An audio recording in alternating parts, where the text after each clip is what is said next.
As you can see, we're in Colonial, Virginia, headed to George Washington's boyhood home. We've been to his birth home, and we've been to Mount Vernon, but not this one. Most of the family is buried at the first house, though, his birth house. Here we are, George Washington's childhood home. The Washington family moved to a plantation here in 1738 when George Washington was 6 years old. Along with his 3 brothers and sister, young Washington spent most of his early life here, where according to popular fable, he cut down his father's cherry tree and uttered the immortal words, "I cannot tell a lie." His father, Augustine, died here in 1743, leaving the property to him. His mother, Mary Ball Washington, lived here until 1772, when she moved to a house in Fredericksburg that Washington bought for her. Pretty nice visitor center. It almost looks like it could be a house, historic home. But this home is a recreation of the original that we're gonna see today. I'm really excited to see this. I saw the birth home, which was also a recreation, and they do a great job. They find enough artifacts out there that they're able to do a pretty great recreation, tell you enough stories to make it worth it, and I think that's the way this is going to be as well. So this is the Ferry Farm. And the birth home, if you wanted to do both in one day, you probably could. They're pretty close together as far as location. Need a historic site, Washington's Ferry Farm.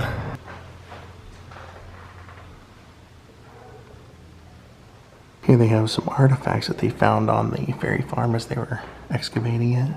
Some horseshoes and nails and stirrup. And then they actually have a photo, and they're kind of identifying where those all would have been in that photo.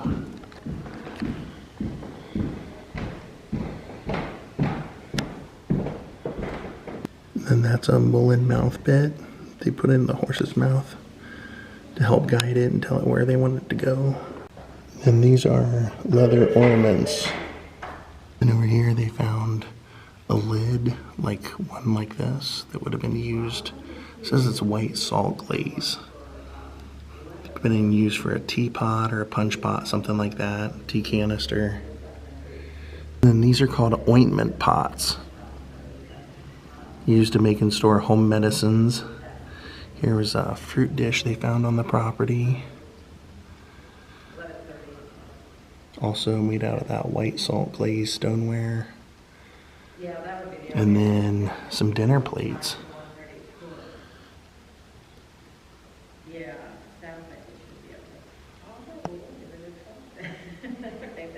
And then it says these are things that they found near the slaves' quarters. They're ceramics from all over the place. This is that salt glaze again, but then they also found tin fragments. They found Staffordshire.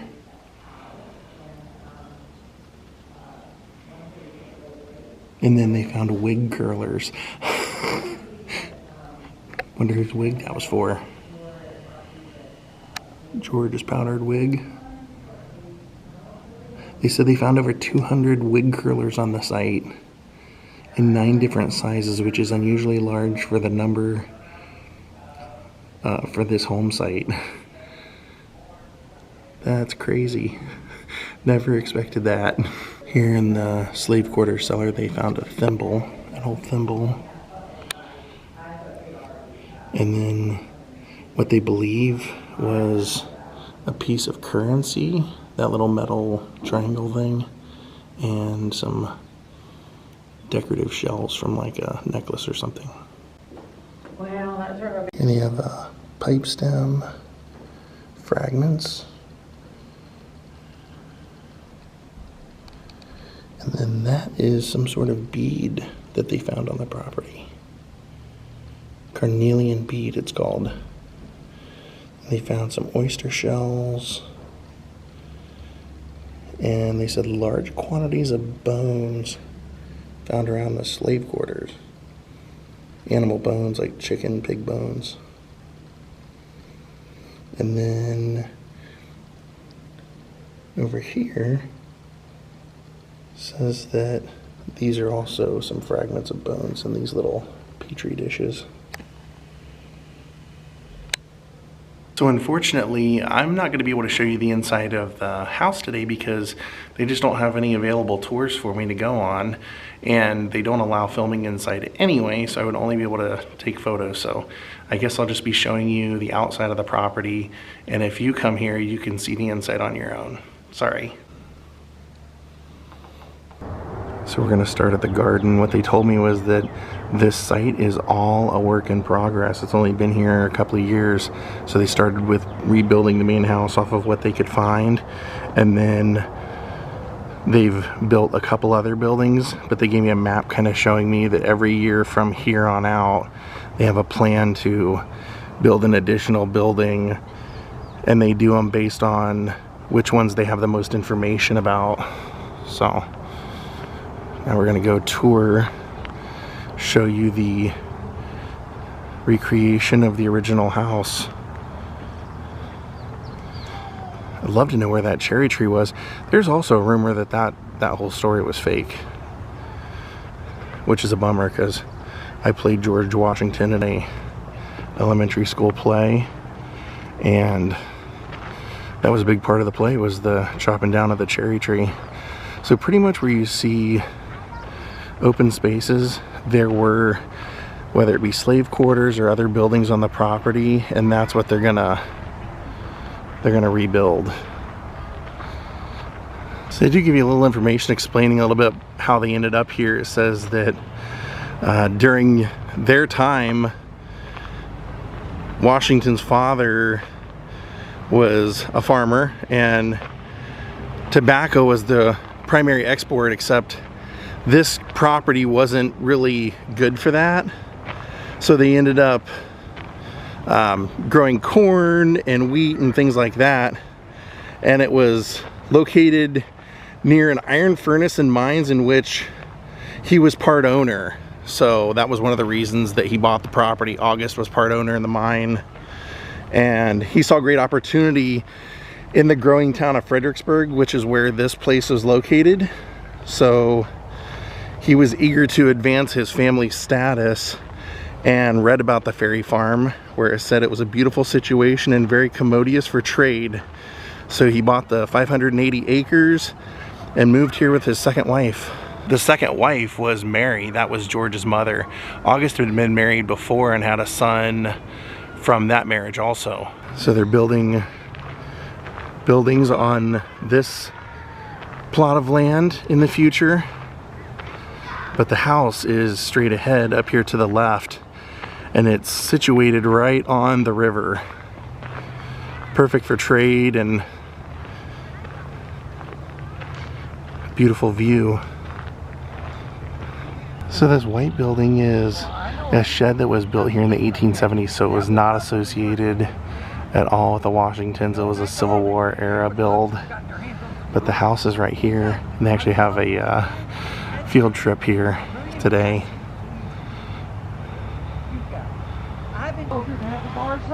This is the house. This is actually the back part of the house, because they said the front part of the house was pointed towards the river for guests that would come from that way, which, you know, you might think now would be inconvenient, but that's the way it was done then.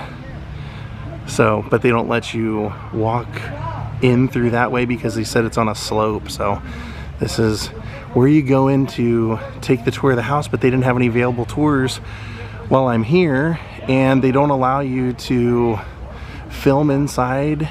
So yeah, bummer. So I'll just show you things from the outside. And this was the root cellar right across from the house. It says archaeologists uncovered evidence of a small building over 3 feet deep pit in the ground dating from the Washington family era on the Ferry Farm. Analysis of the artifacts found at the site led to the conclusion that it was a storage building for vegetables, fruits, and other preserved foods, commonly called a root cellar. The pit in the ground under the building was used to keep perishable foods. Cool. The root cellar was a support for the building for the kitchen, which was a standalone structure, also located where the work yard is. So they kind of have a photo of these two buildings. So if we come back here every year, we're gonna see a new building and new evidence of what they found that was historic to the property. They said they don't build anything if they can't find enough information to go off of. But they said there's a walkway on the other side of the house that'll take us down to give us a view of the front of the house. Nice job of the recreation though. I'll at least show you the doorway entries into the house from here. Here's another excavation site that they're working on now. So they will build something right here. They still have to build the slave quarters and things like that. But this will take us to the tour of the front of the house and the lake. Looks like they're gonna build something there too.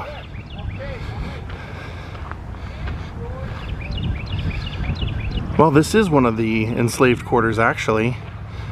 It says they uncovered evidence at this site for building of the quarter. It was a housing for enslaved workers of the property.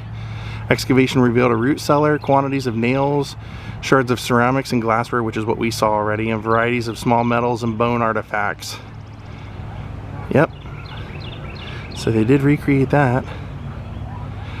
And they said that the family had extensive writings about the description of the house, so that helps with, which I believe. I mean, I know Washington was like that. He used to keep records of things he did on his properties. Same with Thomas Jefferson. He used to keep records of literally almost every single change he made ever. So I think this is where we go. They said there was a path that would take me down. Yep, this is it. And she said it'll also show me where the old ferry road was, which I think is that little dirt road down in there. Even if we can't go inside the house and I can't share it with you, which is a bummer, at least we can do this. This is fun. Just getting to see where the property was and where he grew up. All this open land. The house is right up there. Yeah, they said one of the tour guides today didn't show up, and they thought that the other guy had had lunch and he didn't, so it was going to be like 3 hours before I was going to be able to get in. I don't, yeah. Oh, I think right down here is the ferry road, the original ferry road that would have brought you out here that they were telling me about. That makes sense, right?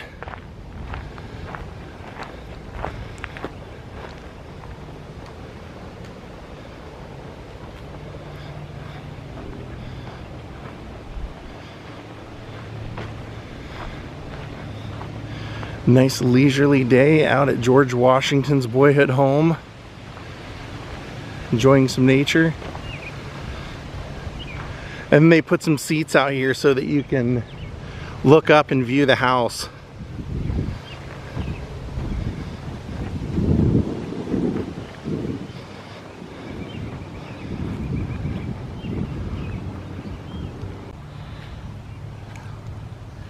So there's our view of the house from the river, and from where the seats are, you can actually see, if you look, the stairs that lead to the front door up there. So that's where they would have received guests.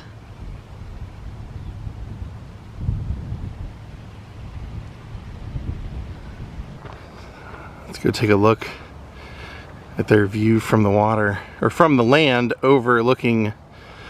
I said this was a lake. I'm sure it's a river.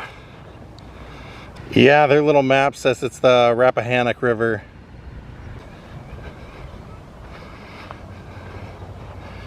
This is probably where their dock would have been, I'm guessing.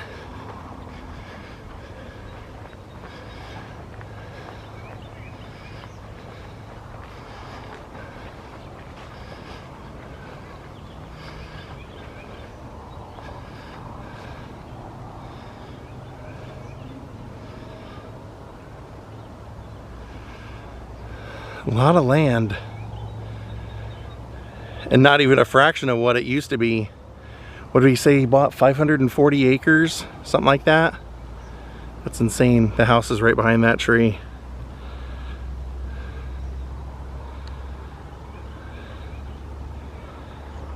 What do you think Washington would think of that boat coming his way?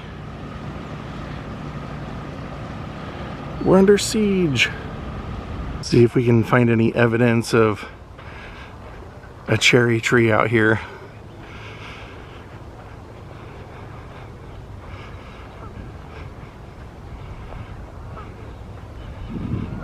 We have a stump. I see a couple of stumps. Oh, train coming. I don't think he would have had to worry about that in those days.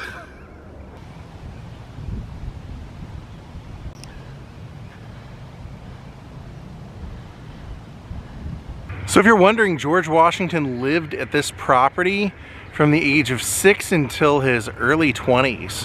When he met Martha, pretty sure he proposed to her the day that he met her, like within an hour or so. If it wasn't the first meeting, it was the second. Why waste time, huh? I don't know, kind of cool to think of teenage George Washington riding a horse around this property.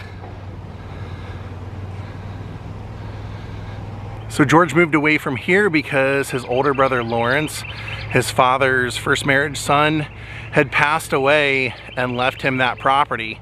So he had that property, and then he also kept this property for another 20 years, having his mother live here, like I said, and then until he built her another home to live in. So when George's father died, Mary was 35 years old, and she had 5 children in her custody, George being 11 years old, and said that he kind of left her in financial straits because they found remnants of pottery and dishes and things like that that she had to glue back together to use.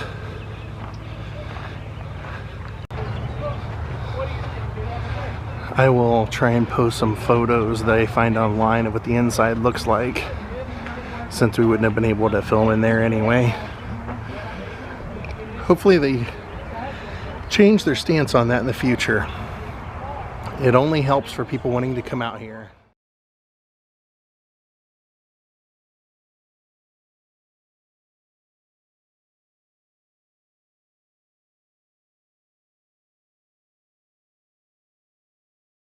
I think it will be worth checking out at some point though, even if I can't, film it, because what they've tried to do is recreate all the belongings inside, and they were able to do that because when Augustine died, George's father, they had an entire inventory done of everything in the house. So there's a record of how fashionable they lived for the time, basically wanting to look good for people that they host over at the house. But thanks to his probate inventory, that gives them a very deep look into what the house looked like inside.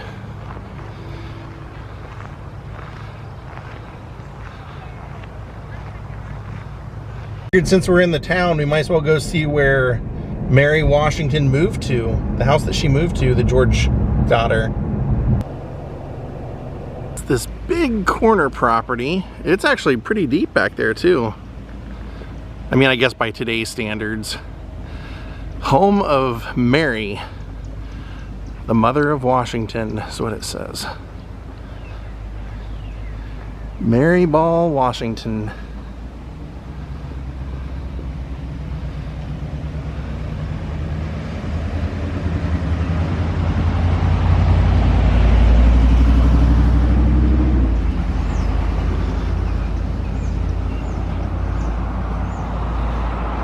Says George Washington bought this frame dwelling for his mother in 1772. Mary soon moved here from the family farm across the river and lived here for the last 17 years of her life.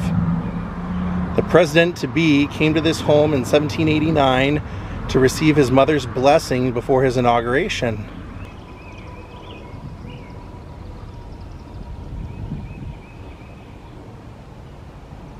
And then right down here below the sign that we saw, I noticed these.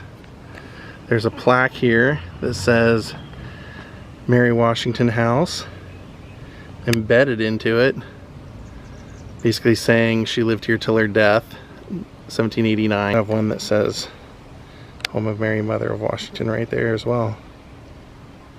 And right across the street is the Betty Washington Inn.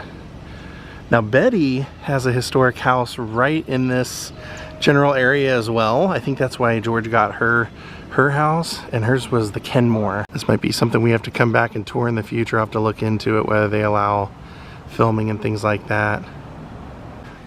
Yeah, because there's a little building back here that you can see. It looks like there's quite a bit to see on the tour. If you walk through the house, and there's some more stuff back here.